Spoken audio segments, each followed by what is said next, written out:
Class 6 how are you all. आज हम science का न्यू चैप्टर स्टार्ट करेंगे, chapter number 11 sound all around.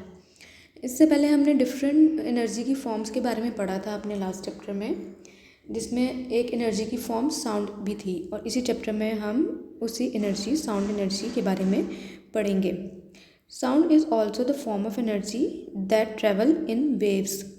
Sound भी एक ऐसी एनर्जी की फॉर्म है जो कि वेव्स की शक्ल में ट्रैवल करती है। जैसे कभी अगर आपने पानी की लहरें देखी हों, जिस तरह वो मूव करती हैं, इसी तरह साउंड वेव्स भी ट्रैवल करती हैं। साउंड वेव्स जो हैं वो ऊपर नीचे मूव नहीं करती हैं, लाइक इस तरह अपवर्ड एंड डाउनवर्ड मूवमेंट नहीं होती उनकी मूवमेंट वेव्स की तरह ही होती है। जिस तरह के वो किसी भी मीडियम से, जैसे कि सॉलिड, लिक्विड या गैस, कोई भी मीडियम अगर उनको मिले तो वो एज ए वेव्स उनमें ट्रैवल करती हैं। हम साउंड वेव्स को देख तो नहीं सकते, लेकिन हमें ये पता है कि जब वाइब्रेशंस प्रोड्यूस होती हैं, जब पार्टिकल्स मूव करते हैं, हरकत होती है वाइब्रेशंस के दरमियान, तो साउंड वेव्स प्रोड्यूस होती हैं। पेज नंबर 126 आपकी बुक पे, वहाँ पे एग्जांपल दी गई है कि अगर हम रूलर लें और उसका एक एंड टेबल पे प्लेस करें और दूसरे एंड से जब हम उसको मूव करें तो वो वाइब्रेट करेगा, और फिर हमें जो है वो वाइब्रेशन नज़र आएगी कि वाइब्रेशन किसको कहते हैं।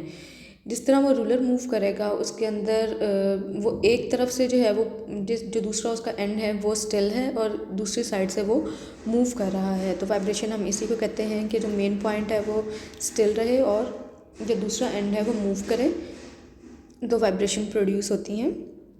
और इन्हीं वाइब्रेशन की वजह से साउंड प्रोड्यूस होता है। जब ये वाइब्रेशन एयर को मूव करती हैं, जो उनके इर्द गिर्द एयर में जो पार्टिकल्स होते हैं उनको मूव करती हैं, तो साउंड वेव्स प्रोड्यूस होती हैं जिनको हम सुन सकते हैं।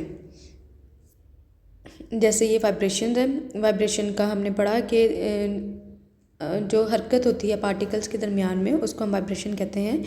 कभी आपने जो है आपके घर में मोबाइल फ़ोन होते हैं, उनको वाइब्रेशन आपने उनकी फ़ील की होगी कि कैसे वो मूव करते हैं, और उनकी वाइब्रेशन से भी एक साउंड प्रोड्यूस होती है।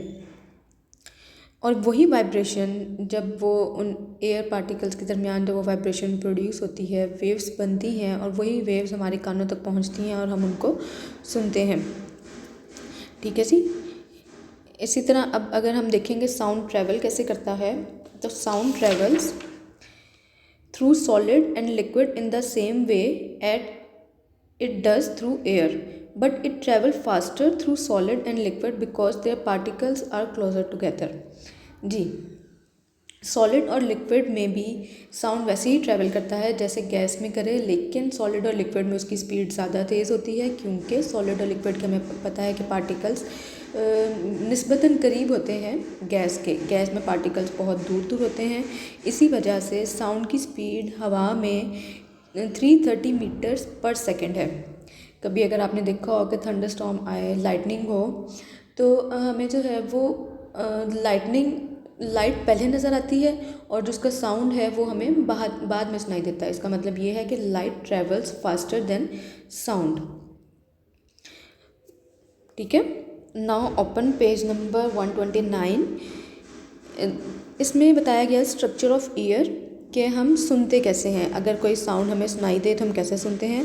साउंड वेव्स जो हैं वो पहले आउटर ईयर में जाती हैं, उसके बाद वो जाके स्ट्राइक करती हैं ईयर ड्रम पे। ईयर ड्रम जो है वो जो कान का पर्दा होता है उसको कहते हैं। उसके बाद ये साउंड वेव्स ट्रैवल करेंगी और इनर ईयर में जाएंगी। इनर ईयर में 3 बोन्स हैं, हैमर, एनविल और स्टिरअप। वहाँ पे जाके ये साउंड वेव्स इनको स्ट्राइक करेंगी, इनको वाइब्रेट करवाएंगी, और फिर आगे से ये जो बॉन्स हैं ये इस नर्व तक मैसेज पहुंचाएंगी, जो कि ब्रेन तक मैसेज लेके जाएगी, और हम फिर आवाज़ सुन सकेंगे। इस तरह हम कानों से आवाज़ सुनते हैं कि पहले आउटर ईयर से साउंड होते हुए ईयर ड्रम को स्ट्राइक करेंगे, और उसके बाद फिर इनर ईयर से आगे नर्व में जाएंगी, जो कि ब्रेन तक मैसेज पहुंचाएगी कि हमने क्या सुना है। नेक्स्ट है जी loud and soft sound. Sounds जो हैं वो 2 टाइप्स के होते हैं, एक होते हैं लाउड साउंड और एक होते हैं सॉफ्ट साउंड। ऐसे साउंड जिनमें वाइब्रेशन बहुत ज़्यादा हो, बहुत ज़्यादा फास्ट हो, उनमें उनका साउंड जो है वो बहुत ज़्यादा लाउड होता है, और ऐसे साउंड जिनमें वाइब्रेशन कम हो वो साउंड सॉफ्ट होते हैं। लाउड साउंड जो है हमें हमारे एक टाइम के बाद हमारे कानों को सुनने में अच्छे नहीं लगते और सॉफ्ट साउंड जो हैं वो अच्छे लगते हैं। लाउड साउंड का ये नुकसान भी है कि अगर हम बहुत ज़्यादा लाउड साउंड बहुत ज़्यादा देर तक के लिए सुने तो ये हमारी हेयरिंग को भी अफेक्ट करते हैं।